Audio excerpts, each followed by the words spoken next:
What's something your parents believe that you don't? Imagine sitting in a dimly lit lawyer's office on a drizzly autumn afternoon in Chicago, the kind of day where the gray sky presses down like an unwanted burden, and suddenly learning that your beloved grandparents, who perished tragically in a horrific car crash involving a jackknifed semi-truck on the interstate just weeks earlier, have left you as the sole heir to their astonishing $26 million estate. A fortune amassed through Harold's shrewd real estate investments during the booming '70s oil crisis and Ruth's patient accumulation of blue-chip stocks that exploded in value amid the dot-com frenzy of the late '90s, all while you, a 45-year-old divorced mother scraping by as a part-time bookkeeper in the suburbs with your 12-year-old daughter Mia shuttling between homes, had no inkling that their quiet acts of love during your infrequent holiday visits would culminate in such a life-altering windfall designed specifically to shield their legacy from the very family members who had long since abandoned the values of hard work and mutual support they held so dear. Mr. Harlan, the family lawyer with his neatly trimmed silver hair and wire-rimmed glasses that caught the faint light from the desk lamp, cleared his throat awkwardly before explaining the intricacies of the will in meticulous detail,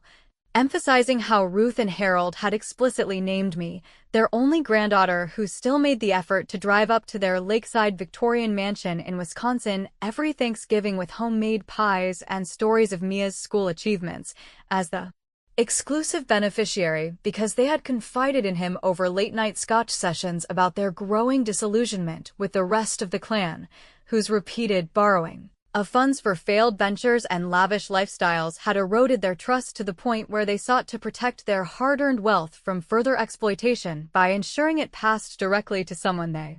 believed embodied the resilience and integrity they had instilled in their own lives. The moment Harlan's words sank in, a whirlwind of emotions swirled through me, grief for the grandparents who had been more like surrogate parents during my turbulent childhood marked by my own parents' bitter divorce,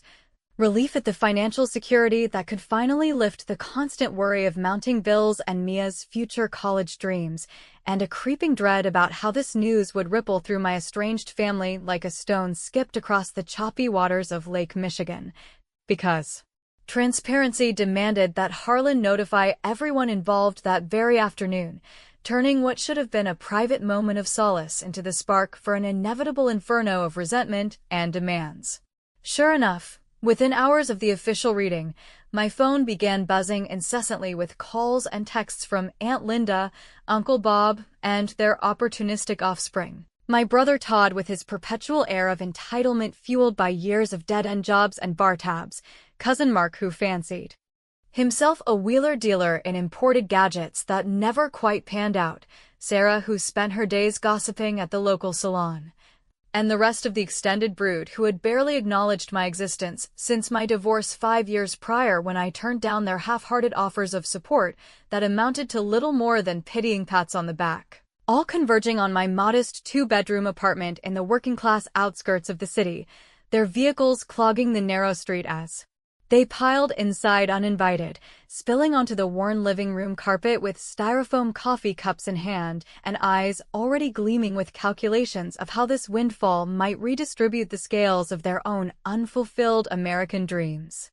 They wasted no time launching into their orchestrated plea, crowding around me on the sagging couch that had seen better days, Aunt Linda dabbing at imaginary tears with a tissue while launching into a rehearsed monologue about blood being thicker than legal documents and how it would be only fair for me to divvy up the estate equitably among all the deserving relatives who had supposedly contributed to the family's fabric over the decades, even though their contributions had mostly consisted of sporadic holiday cards laced with subtle requests for loans and the occasional guilt-tripping phone call during tax season, conveniently forgetting the times when I had reached out during my darkest hours after the divorce left me financially adrift and received nothing but radio silence in return. Todd, emboldened by the group's nodding heads and the faint scent of his morning whiskey breath, leaned in too close for comfort and pressed the issue with a gravelly insistence, arguing that as the eldest male cousin or some such outdated nonsense, he had a moral claim to at least a third of the proceeds to set things right for everyone. his words dripping with the hypocrisy of a man who had once pawned Grandma's antique brooch without a second thought during one of his down-and-out phases, all while Uncle Bob chimed in with tales of how he had always looked out for Harold in their youth, conveniently omitting the fact that those favors had often translated into unpaid debts. That hung over the estate like storm clouds. I sat there amid the chaos, my heart pounding with a mix of incredulity and quiet fury, because the sheer audacity of their sudden familial devotion after years of neglect struck me as almost comically absurd. Like a poorly scripted episode of one of those reality shows about dysfunctional dynasties that air late nights on cable, yet beneath the humor lurked a very real threat that made my stomach twist when they began whispering about contesting the will, or even dragging my name through the local courts if I didn't comply with their entitled vision of shared prosperity. In the end, after what felt like an eternity of escalating voices and manipulative tears that I refused to let sway my resolve, I stood up firmly and declared my refusal to hand over a single dime, explaining with as much calm as I could muster that Grandma and Ruth had made their intentions crystal clear in the will, choosing me not out of favoritism, but because they had witnessed firsthand how the family's greed had chipped away at their peace in the twilight of their lives, and that honoring their wishes was the only way I could repay the unconditional love they had shown me when no one else would. The room erupted in a cacophony of protests and accusations, with Todd slamming his fist on the coffee table hard enough to rattle the empty mugs and Aunt Linda hurling barbs about my selfishness, ruining the family legacy. But I held my ground, feeling a strange empowerment surge through me despite the isolation it promised, because for the first time in years, I was prioritizing my own dignity over the toxic pull of blood ties that had only ever dragged me down. That very night, as the arguments spilled out onto the street and their cars roared away into the gathering dusk, the repercussions came swiftly and mercilessly when Todd, leveraging his connections with my sleazy landlord through their shared poker nights at the VFW hall, orchestrated my immediate eviction, leaving me to watch helplessly from the window as my belongings were unceremoniously boxed and stacked on the rain-slicked curb like discarded relics of a life I could no longer afford to cling to, the injustice of it all fueling a determination that propelled me to grab the spare keys Harlan had provided earlier that day and head straight for the Jenkins estate. That sprawling haven of white clapboard and gingerbread trim perched on the bluffs overlooking the vast expanse of Lake Michigan, where the scent of blooming roses and the distant crash of waves offered a tentative promise of refuge amid the brewing storm.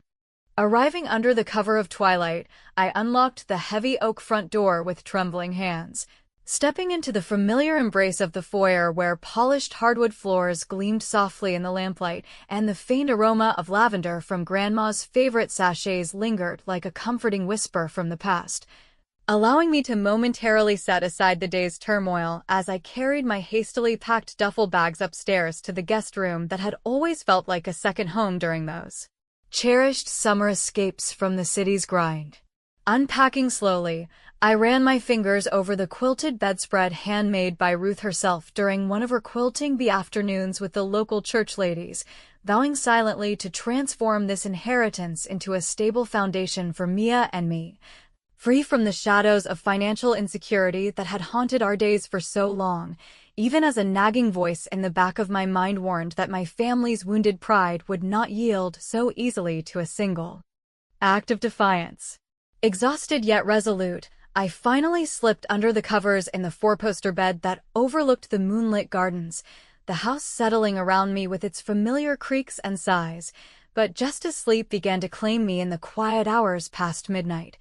a sharp rustling sound from the shrubbery outside the window yanked me bolt upright, my pulse thundering in the darkness as I strained to discern whether it was merely the wind tousling the branches or something far more sinister, like footsteps, deliberately approaching the very walls that now stood as my fragile sanctuary against the encroaching threats of those who refused to let go. Peering through the lace curtains into the inky blackness beyond the window that first night in the Jenkins estate, my heart hammering against my ribs like a trapped bird desperate for escape, I convinced myself after several tense minutes of straining my ears that the rustling sounds disturbing the quiet were nothing more than the relentless autumn wind whipping through the ancient oaks that bordered the property, their branches scraping against the clapboard siding in a rhythm that mimicked footsteps, but ultimately revealed itself as nature's harmless mischief rather than the ominous intrusion I had feared from my family's vengeful ranks, allowing me to sink back onto the pillows with a shaky exhale while the adrenaline slowly ebbed away, leaving behind a residue of exhaustion that finally lulled me into a fitful sleep haunted by dreams of crowded family gatherings turning hostile under stormy skies. Awakening to the golden hues of morning sunlight filtering through the east-facing windows and casting a warm glow over the antique furnishings that Grandma Ruth had lovingly curated over decades of thrift store hunts and estate sales. I felt a renewed sense of purpose surging through me as I padded downstairs in my slippers to brew a pot of coffee in the sunlit kitchen where the scent of fresh grounds soon mingled with the faint, comforting aroma of the lavender sachets still tucked into the drawers, transforming the sprawling house from a mere shelter into a burgeoning sanctuary where I could begin to reclaim control over a life upended by loss and betrayal. Even as the weight of isolation pressed upon me with the realization that confiding in friends back in the city might only invite more complications without the full picture of the inheritance's tangled undercurrents. Determined to ground myself in the tangible legacy left by my grandparents, I spent the morning methodically exploring the nooks and crannies of the estate, starting with the cozy den where Grandpa Harold's worn leather armchair still bore the imprint of his daily rituals with the morning paper and a mug of black coffee, and moving on to the study lined with floor-to-ceiling bookshelves filled with volumes on real estate law and investment strategies that spoke volumes about the disciplined minds that had built this fortune from modest beginnings in post-war America. Their story a testament to the kind of bootstrapped success that resonates so deeply with folks in the heartland who remember when a solid work ethic meant something more than chasing viral fame or quick-scheme windfalls. It was there, amid the dust motes dancing in the slanted light, that I discovered the first tangible clue to the will's peculiar specificity, a faded envelope slipped behind a stack of tax folders in the mahogany desk's lower drawer, its contents a terse letter from a private investigator named Victor Lang dated about 5 years earlier, outlining preliminary findings on irregular financial activities involving several family members who had accessed joint accounts under false pretenses, the words jumping off the page like hidden landmines that suddenly illuminated why Ruth and Harold had chosen me as their sole heir, not out of blind favoritism, but as a deliberate bulwark against the very relatives whose greed had already begun eroding the edges of their nest egg long before the crash sealed their fates. Holding that single sheet of paper, my fingers trembling slightly with the implications, I felt a cocktail of vindication and unease bubbling up, because while it armed me with insight into the brewing storm, it also underscored the precariousness of my position, tempting me to reach out to Harlan for advice yet holding back out of a stubborn instinct that sharing too soon might dilute the protective intent my grandparents had woven into their final wishes, a choice that might strike outsiders as overly secretive or even paranoid, drawing reluctant headshakes from those who would counsel a more conciliatory path to preserve fractured family ties. To inject a bit of levity into the mounting tension and assert my claim in a way that wouldn't immediately escalate to courtroom drama, I decided on a harmless yet pointed act of revenge that played to my sense of ironic humor, firing up the old desktop computer in the study to design and print a series of professional-looking for sale signs advertising the historic lakeside mansion at an absurdly inflated price, with a contact number routed through a free voicemail service programmed to play Grandpa's recorded voice from one of his antique cassette tapes, delivering punchy one-liners about fools rushing in where angels fear to tread and protecting family treasures from sticky fingers, which I then staked along the winding access road leading to the property, chuckling to myself at the mental image of Todd or Aunt Linda dialing in expectation of a quick flip only to be met with Harold's gravelly wit that cut deeper than any direct confrontation could. The prank felt like a clever exhale, a witty reminder of the man whose legacy I now guarded without resorting to the pettiness they had shown me, though beneath the amusement lurked the awareness that such gestures might only fan the flames of their resentment, making me question if my refusal to engage more diplomatically was dooming me to a lonely standoff rather than fostering any possibility of redemption among kin who, deep down, shared the same bloodline forged in the same Midwestern soil. As the afternoon wore on with me tackling light chores like airing out the linens and organizing the pantry to make the space feel more lived in, the tranquility shattered around 4 o'clock when the growl of multiple engines echoed up the drive, prompting me to glance out the kitchen window and spot the familiar lineup of vehicles: Aunt Linda's pristine SUV, Uncle Bob's battered Ford truck, Todd's rust bucket pickup, and the cousins' assorted sedans, barreling toward the house like a posse out of an old western, their faces set in grim determination as they disembarked and stormed the porch, Todd taking point with a sheaf of papers clutched in his meaty fist while the others fanned out behind him, shouting demands for me to vacate what they now claimed as contested communal ground pending their impending legal maneuvers. I met them at the door with the chain latched, my voice steady despite the knot of anxiety twisting in my gut as I informed them that the probate was all but finalized, and their so-called eviction notice looked like amateur hour printed from a shady online template, but they pressed on undeterred, Uncle Bob brandishing tales of moral rights rooted in decades of supposed family stewardship, while Sarah hurled accusations of me hoarding the estate like some miserly dragon, the cacophony rising until Todd attempted to force the door with his shoulder, his grunts of effort mingling with the creak of wood under strain. In that heated standoff, with my phone halfway to dialing the sheriff for backup, their aggressive momentum faltered abruptly as their gazes shifted past me into the shadowed depths of the foyer, locking onto the imposing silhouette of a tall man in a weathered trench coat standing motionless beside the antique grandfather clock, his arms folded across his chest and expression as unreadable as carved stone, causing the color to drain from their faces in a collective blanch that spoke of recognition far beyond mere surprise. Their retreat, as hasty as their arrival had been bold, engines revving frantically as they fled into the fading light, leaving me breathless and staring at the stranger who had just unwittingly, or perhaps intentionally, turned the tide, my mind reeling with questions about his identity and the secrets he might hold that could either fortify my stand or unravel everything I thought I knew about the inheritance's hidden thorns. With the family's vehicles kicking up gravel as they sped away into the encroaching twilight, their hasty departure hanging in the air like the acrid scent of burned rubber mixed with unspoken accusations,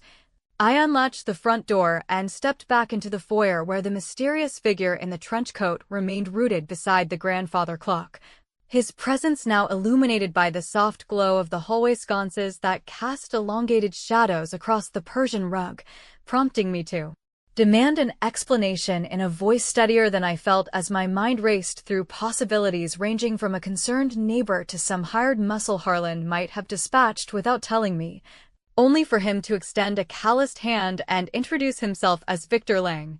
a seasoned private investigator who had served my grandparents for over a decade, starting with routine background checks on potential real estate partners, but evolving into a discreet guardian against the familial encroachments that had plagued Harold and Ruth's later years, his gravelly voice carrying the no-nonsense timbre of a man who had seen too many Midwestern family feuds turn ugly over inheritances built on decades of sweat equity and prudent saving. Victor wasted no time easing my suspicions by referencing the letter I had unearthed in the study just that morning, confirming that he had authored it as part of an ongoing investigation into suspicious withdrawals from the estate's accounts, instances where Uncle Bob had siphoned $50,000 under the guise of a business loan back in the 90s that never materialized into anything beyond a string of bar tabs and bad bets, or how Todd had once forged Grandpa's signature on a credit line to cover his gambling losses during a particularly rough patch in his 20s,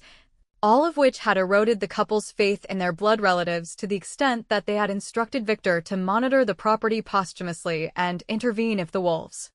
came howling at the door, a revelation that washed over me like a cold wave off Lake Michigan, blending gratitude for their foresight with a pang of sorrow that their golden years had been tainted by such betrayals from the very people who should have cherished them most.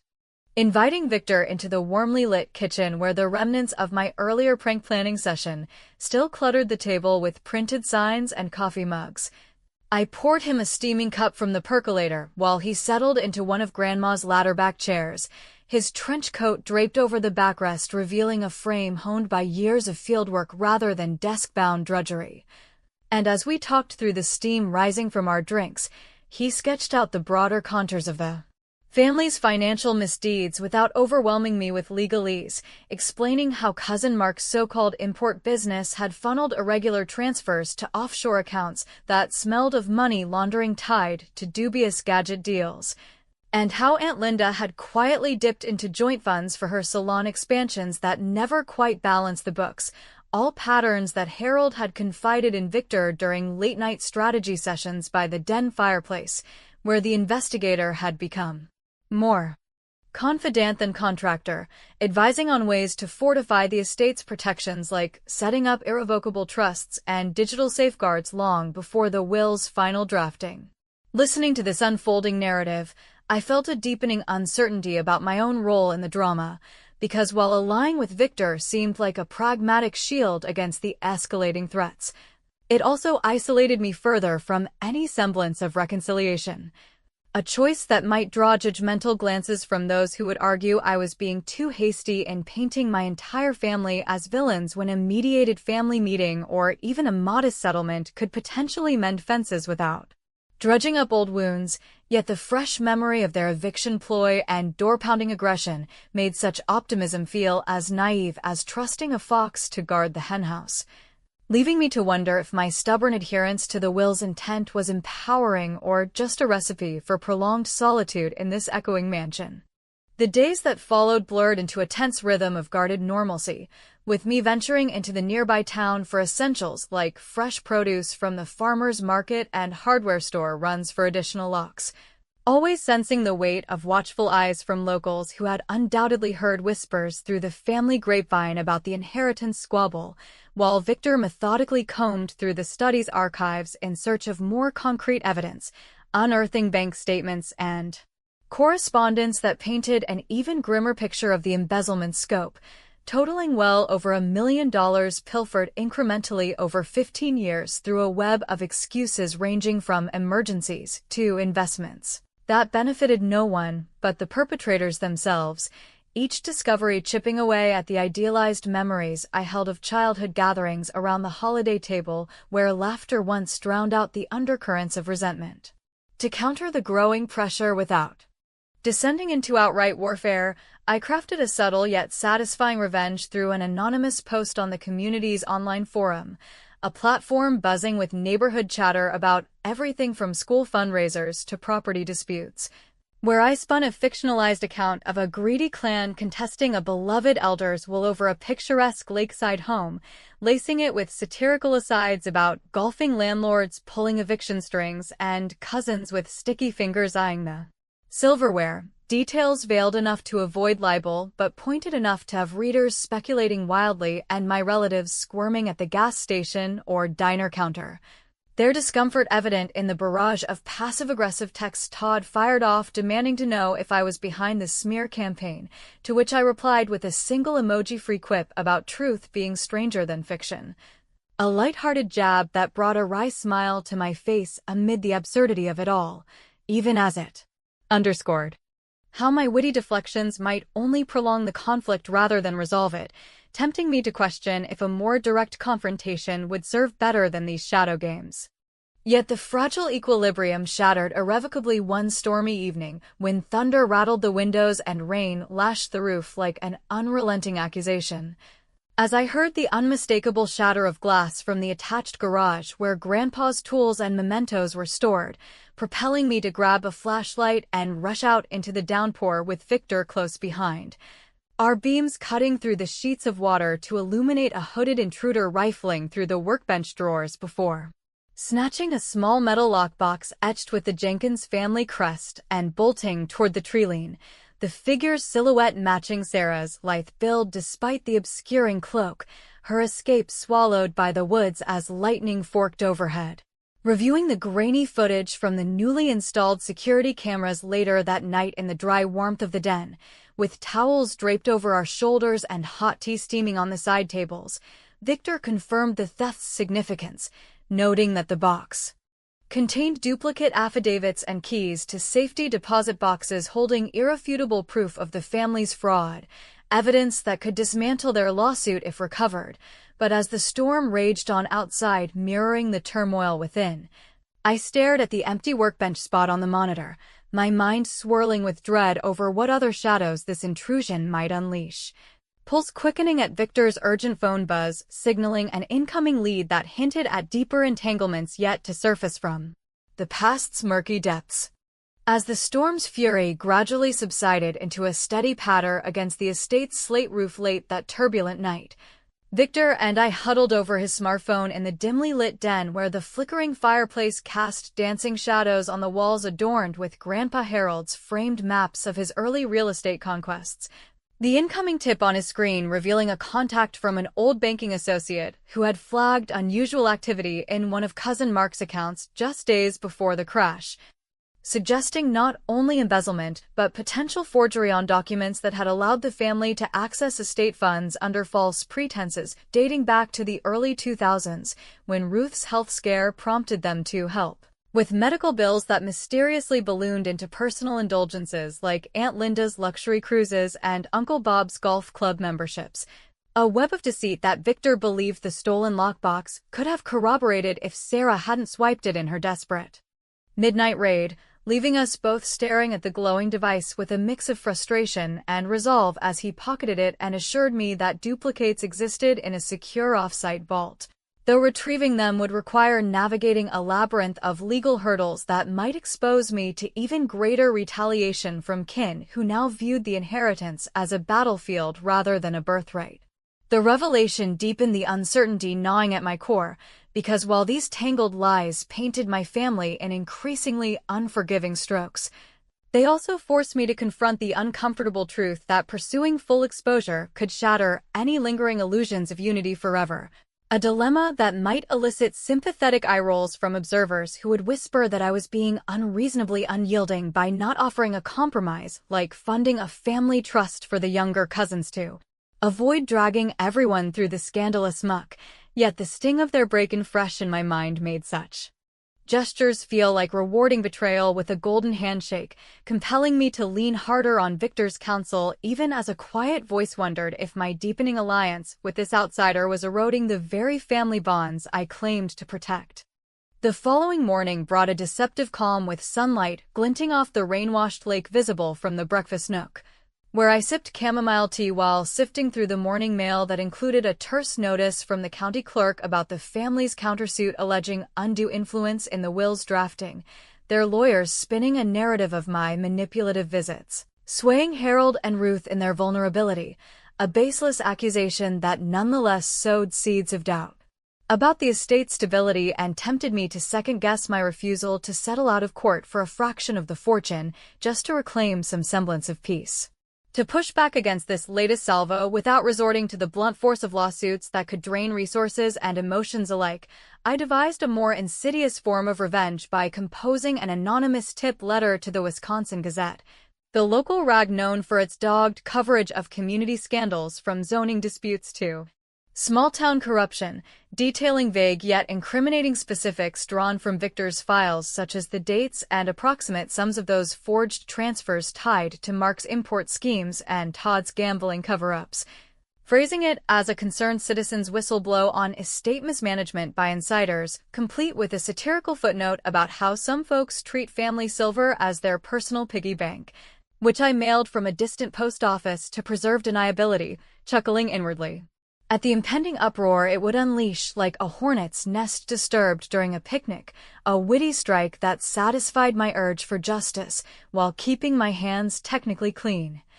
Though the humor soured slightly when I imagined Mia hearing playground whispers about our crazy family drama once school resumed, highlighting how my clever machinations might inadvertently taint the innocent future I was fighting to secure. The article hit the stands a week later, splashed across the front page under a headline screaming, "Shadows over Lakeside Legacy, Whispers of Forged Fortunes." Its investigative prose weaving the clues into a compelling cautionary tale that stopped just short of naming names, but included enough contextual breadcrumbs, like references to a golf-obsessed uncle and a cousin's shady imports, to have the entire town abuzz with speculation during coffee clutches at the diner and bridge games at the senior center, my relatives' discomfort manifesting in a flurry of evasive maneuvers, such as Todd avoiding eye contact at the hardware store or Sarah posting overly cheerful family photos on social media that rang hollow to anyone paying attention. Their collective squirming providing a petty thrill that eased the isolation of my self-imposed siege, but also amplified the threats rolling in unchecked, from anonymous hang-up calls echoing through the mansion's landline at odd hours to the discovery of my car's tires slashed in a precise X pattern one crisp evening as I returned from picking up Mia for a weekend visit. The vandalism's methodical cruelty underscoring how far they were willing to go beyond words into acts that chilled the air like an early frost. Victor ramped up precautions by wiring the perimeter with motion sensor lights and advising me to vary my routines. But the escalating peril fueled a torrent of self-doubt during quiet moments alone in the rose garden where Grandma's blooms still defied the season, making me ponder if my unyielding stance was worth the risk to my safety and Mia's sense of security. A choice that could paint me as the obstinate holdout in the eyes of fair-minded folks who might advocate for de-escalation through a neutral arbitrator rather than this cycle of veiled reprisals, yet the fire in my belly refused to dim, driven by the memory of that eviction curbside humiliation and the forged lies that had nearly unraveled everything my grandparents built. Amid this powder keg atmosphere, Aunt Linda extended an olive branch via a perfumed letter proposing a reconciliation dinner at Angelo's Trattoria, the upscale Italian spot in town famed for its candlelit booths and pasta dishes that Harold had favored for milestone celebrations, framing it as a chance to hash out differences before the courts turned irreparable rifts into permanent chasms. Her words dripping with feigned sincerity that Victor and I dissected over lunch as potentially a Trojan horse for gathering more dirt or even staging a scene to bolster their undue influence claims. Against my better judgment, swayed by a flicker of hope that perhaps cooler heads could prevail and spare Mia the fallout of a full-blown feud, I agreed to attend solo with a hidden recorder in my purse as Victor's precautionary measure. Arriving at the warmly lit restaurant amid the aroma of garlic and simmering sauces where the family awaited in a corner booth like players in a tense poker game, Linda's pearl necklace gleaming under the low lights as she air-kissed my cheeks and Uncle Bob poured wine with overly broad gestures, the conversation meandering from innocuous reminiscences of past vacations to probing questions about the estate's management,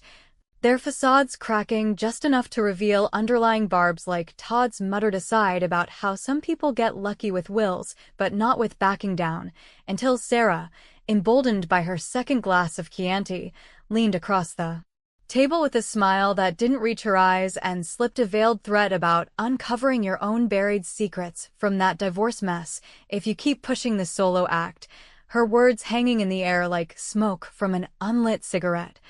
sending a shiver down my spine as I excused myself to the powder room, heart racing with the dawning realization that this supposed peace offering masked a deeper malice ready to erupt and force a reckoning none of us might survive unscathed. Sarah's veiled threat lingered in my thoughts like a bad aftertaste from the oversauced tiramisu as I navigated the winding lakeside road back to the estate under a canopy of stars that seemed mocking in their indifference to the human drama unfolding below. The recorder in my purse capturing every insidious nuance of the dinner conversation from feigned olive branches to those pointed jabs about digging up my divorce skeletons, a digital trophy that Victor could analyze come morning too. Extract admissions of guilt amid the wine-fueled slips, yet as I pulled into the gravel drive with the mansion's porch light welcoming me like a lone sentinel, a wave of regret washed over me for attending that farce at all. Because entertaining the notion of reconciliation had only exposed the raw underbelly of their malice. making me question if my persistent refusal to compromise was dooming Mia and me to a perpetual siege mentality rather than the harmonious family life that well-meaning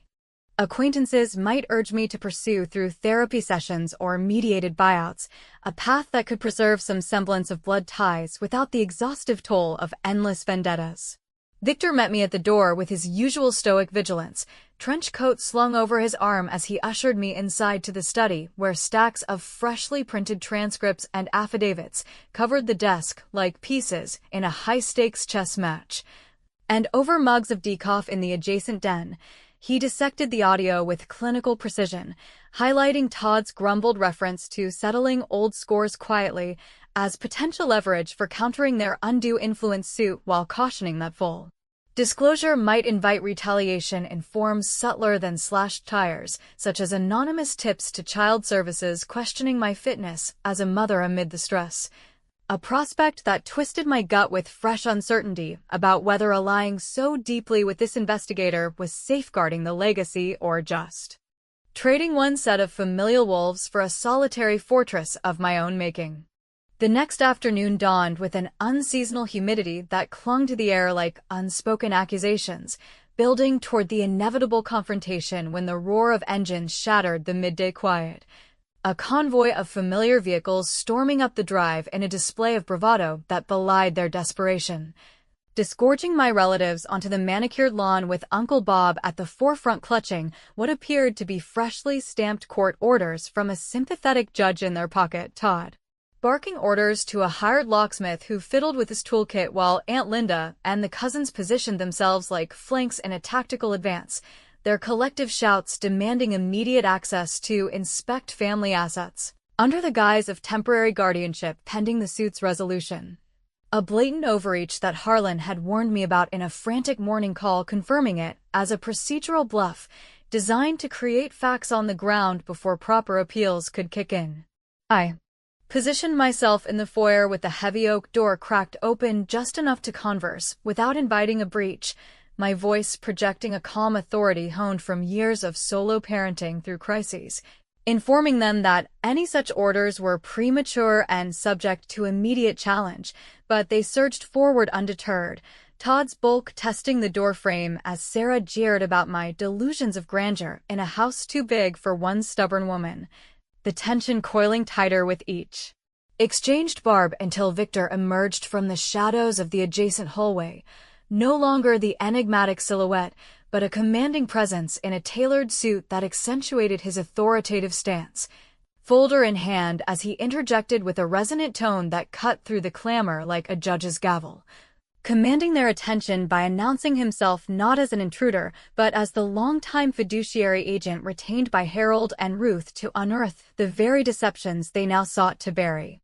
The air in the foyer thickened to the consistency of fog rolling off the lake as Victor methodically unveiled the contents of his dossier,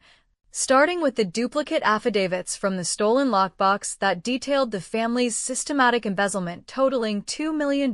over 15 years through forged loan documents and diverted investment returns. Instances like Mark's phantom import deals that funneled cash to Cayman accounts under false company names or Linda's salon expansions, padded with estate reimbursements for personal extravagances, each revelation backed by time-stamped bank records and email chains recovered from Grandpa's secure server, painting a damning portrait of betrayal that had prompted the will's ironclad structure as a final rebuke to their avarice, the weight of it all causing their faces to blanch progressively from flushed indignation to ghostly pallor, Todd's bluster crumbling into stammered denials while Uncle Bob clutched the door jamb for support, his earlier bravado evaporating like morning mist under the harsh light of irrefutable proof. In that pivotal moment, my revenge crystallized not through shouted accusations or physical confrontations, but in the elegant precision of exposure. A witty culmination where Victor's presentation served as the scalpel dissecting their hypocrisy without me uttering a single vengeful word, the satisfaction blooming quietly in my chest like Grandma's prize roses after a long winter,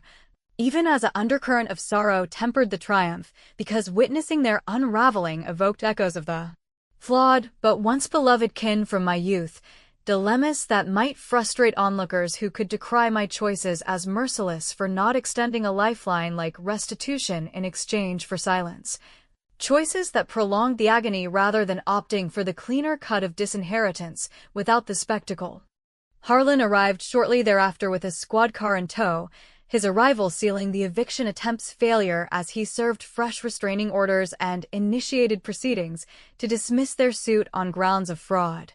The family slinking away in defeated silence with engines rumbling like retreating thunder, leaving the estate enveloped in a fragile hush broken only by the lake's gentle lap against the shore. As dusk painted the sky in hues of bruised purple, Victor handed me a sealed envelope from Harold's personal effects, its contents a handwritten note urging me to guard the heart as fiercely as the hearth.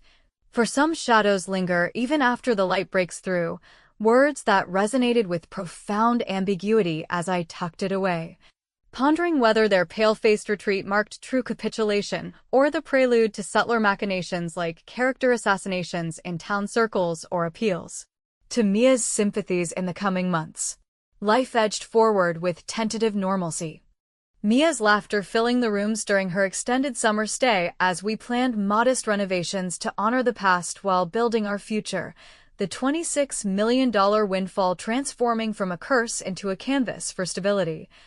Yet, in the quiet evenings on the porch swing, I couldn't dispel the nagging questions about fractured loyalties and whether the cost of my unyielding stand had severed bonds irreparably, leaving me to wonder if true inheritance lay not in the fortune but in the uneasy peace with one's own conscience, forever shadowed by the what-ifs of paths not taken.